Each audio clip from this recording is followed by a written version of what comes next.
By Toby Walsh, a laureate fellow and professor of artificial intelligence at the University of New South Wales. He's also the author of Machines Behaving Badly. He joins me now live from Sydney. Professor, great to have you here with us on TRT World. Now, in managing the ethical risk of AI, should the emphasis be on self-regulation by AI developers and users, or is there a compelling need for more robust government legislation? What balance should we use, or what would be most effective here? How do we balance this out? Well, I think we've seen that the tech companies themselves aren't very good at marking their own homework. Indeed, they themselves have called for more regulation. The problem is that regulation takes time. The EU started its AI Act back in 2020.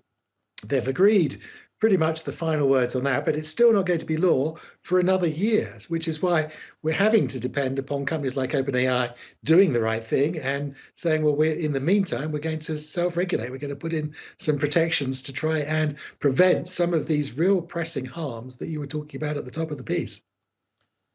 Now, Professor, what are the critical areas of AI technology that necessitate regulation, and what methodologies do you think should be used to enforce regulations there? Well, I think the EU has got it very right, that there are a number of high-risk applications. For example, in the judiciary, in deciding welfare payments that touch people's lives, decisions that might not be reversible, where we will need very robust regulation.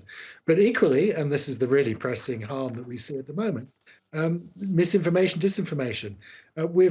Social media should have been a wake-up call. It was a wake-up call to how these technologies can reach into our lives and persuade us to do things that are not our interests. Well, social media was just a wake-up call, because we're now about to supercharge that with the power of artificial intelligence, fake content, fake audio, fake video, that is going to be used to persuade people to do things that are not in their interest. And we've already seen that happen. I mean, this is not a future threat. This is not something that's going to happen next year. This is something that we saw in elections at the end of last year in Slovakia and Argentina. We started to see people use AI to try and spread misinformation, disinformation. And as an example of what's happening today, the Republican Party have a campaign advert for the upcoming US presidential election, where every image in the advert, in that video, is fake. Wow, that's mind-boggling, isn't it? Now, Professor, what are the principal obstacles in creating effective governance structures for artificial intelligence? How significant is the role of initiatives like the White House Office of Science and Technology's blueprint for an AI Bill of Rights in addressing these challenges? Well, as I mentioned, the EU AI Act is going to be more than a year before it comes into law. So to try and short circuit this, we saw, for example, the US president release an executive order, which at least requires the US government to go about using and buying AI in a responsible way. It doesn't actually impose any restrictions on private business, but it does set board standard and pour some precedent for other people.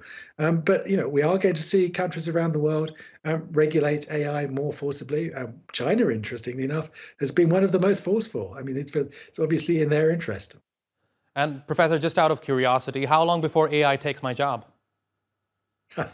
Well, in China, already there is a news presenter that is an AI bot.